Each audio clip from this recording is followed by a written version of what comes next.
Fala pessoal, tudo bem com vocês? Os garotos dão exemplo e mostram que dá para vestir a camisa do Corinthians com raça e qualidade. Que jogo do Timão! O Ad Show jogou muito, o Adson, né? Mas o jogo teve outras boas notícias. E o time está classificado para a Sul-Americana. Vamos falar de tudo isso? Chega mais, eu sou o Chico Garcia, inscreva-se no canal e vamos juntos. Que lição os garotos do Corinthians deram, hein? Os filhos do terrão, porque a mensagem passada não foi legal. Quando você tira os teus principais jogadores de um confronto em que você pode chegar numa outra competição, você está meio que colocando tudo em segundo plano. Mesmo que o discurso seja de um planejamento, de dar oportunidade, a gente sabe que não é necessariamente assim que a coisa acontece. Mesmo assim, eu também não imaginei que quem recebesse a oportunidade iria jogar como talvez o clube pensasse, né? Não, a Sul-Americana não é lá tão importante assim, já estamos eliminados da Libertadores. Não, para os jovens que entraram em campo, o jogo foi muito importante sim. Como dizer para o Felipe Augusto que o jogo era um amistoso ou que valia pouco, marcando o seu primeiro gol com a camisa do Corinthians entre os profissionais? Como dizer para o Pedro, que mesmo já negociado com o Zenit, ainda quer mostrar entre os profissionais que ainda pode dar alegrias para a torcida? Como dizer isso para o Wesley, por exemplo, que vem aos poucos recebendo essa chance e que vem caindo nas graças do treinador? E até mesmo do Adson, que talvez entre os jovens seja o mais veterano, mais experiente, que colocou a bola embaixo do braço e mostrou que quer um lugar nesse time. Então, assim, esses caras representaram, além de outros nomes, né, como Matheus Araújo, como o próprio Gabriel Boscardo, né, que entrou no segundo tempo, né, e já deu para perceber como tem qualidade, como a gente pode ver mais coisas acontecerem. O Giovani, que está sendo testado como um centroavante, apesar de ser ponta. Enfim, como tem vários jogadores jovens que podem chegar no time de cima. E o Adson fez um jogo maravilhoso. Fez um jogo assim de afirmação. Ele tem que jogar mais. Quando a gente fala que o Luxemburgo, inclusive, é um cara que brada pelas linhas quebradas, né, pelo jogador que dribla, porque nós temos o drible em relação ao futebol europeu, ele fala isso o tempo todo, falou hoje na coletiva também que o Corinthians, o futebol brasileiro, né, precisa desse jogador. E o Adson, cara? O Adson que teve um grande momento na temporada com o Lázaro, naquele grande momento do Lázaro, quando o Corinthians vence o São Paulo no Morumbi, por exemplo, com 2 gols do menino, quando ele estava jogando por dentro, e hoje também ele fez esse papel, tá?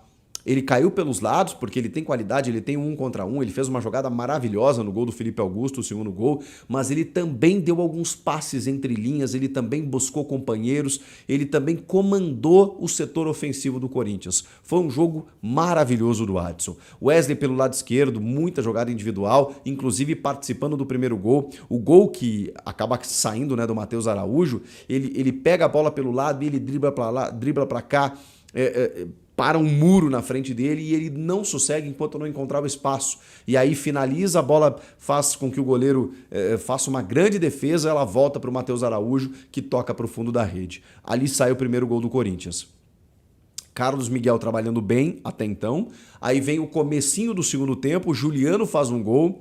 Juliano jogando de segundo volante, juntamente com o Fausto Vera abrindo o meio campo e o Matheus Araújo. E aí lá na frente o Adson, Wesley e o Felipe Augusto. Esse foi o time, né? Fábio Santos na esquerda, Rafael Ramos desarquivado na direita e fez um jogo honesto, um jogo interessante. Talvez, sei lá, mereça uma sequência maior, quem sabe.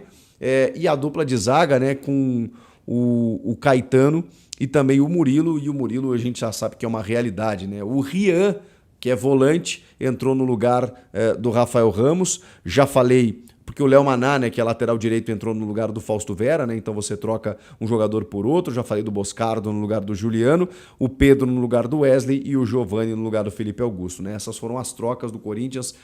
Um elenco bem descaracterizado, mas que pode aparecer daqui para frente, né? Talvez até em jogos da Sul-Americana. Pelo menos foi o indício que deu o Luxemburgo na coletiva. O Juliano, que jogou de segundo homem, de segundo volante, fez um jogo interessante, mas ele ainda comete alguns erros técnicos, alguns erros de passe. Enfim, ele fez um jogo de posicionamento, um jogo tático bom, é isso que eu quero dizer. Tecnicamente, individual, ele ainda deixa muito a desejar. E falo isso com frustração porque tá aqui um cara que considera o Juliano um baita jogador, mas essa temporada realmente... No ano passado ele foi muito bem. Achei que ele teria sequência. Começou bem com o Lázaro, também de segundo homem, na segunda função. Depois ele não conseguiu ter mais sequência.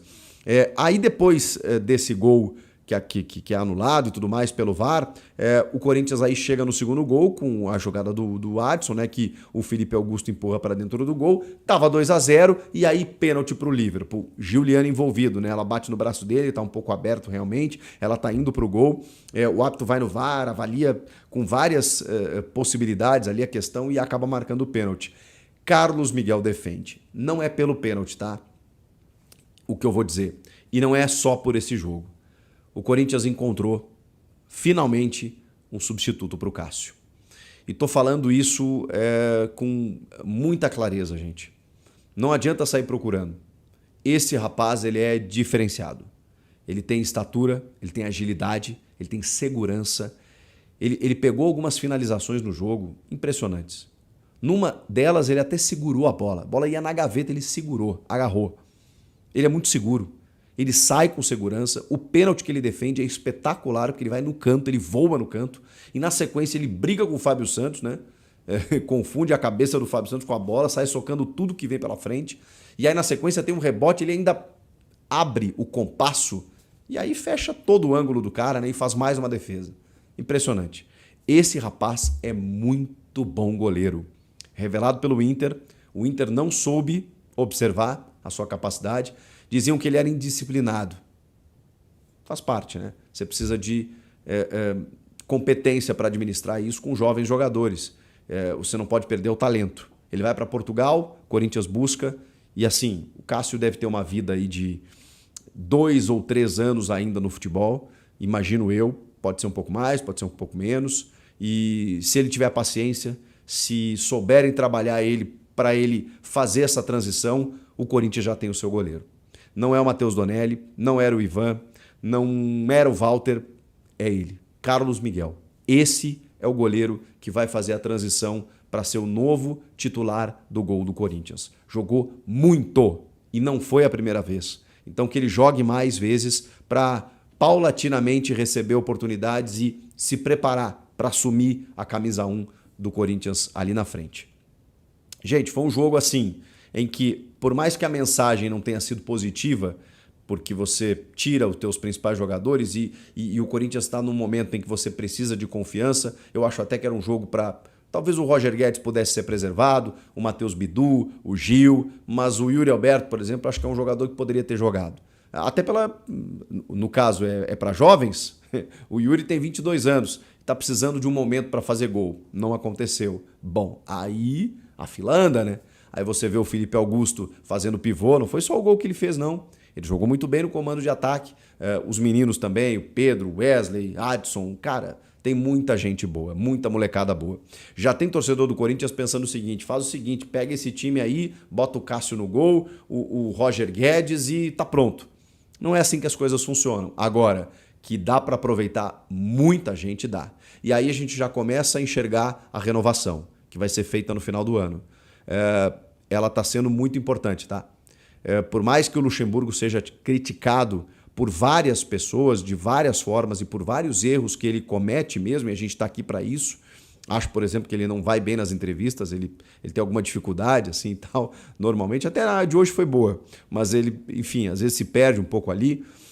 Tem algumas escolhas que a gente questiona. Agora, ele está participando de um processo muito importante no clube. E aí, a partir do ano que vem, talvez a gente comece a colher frutos.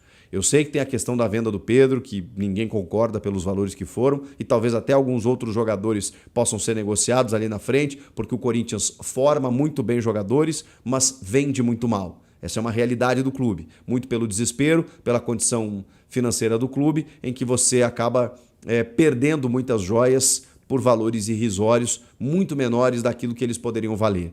Então, assim, segundo o Luxemburgo, inclusive, depois desse jogo, esses jogadores já estão valendo mais. A questão é se o clube sabe transformar essa mais-valia, esse valor a mais que o jogador se tornou depois de jogar pelo profissional.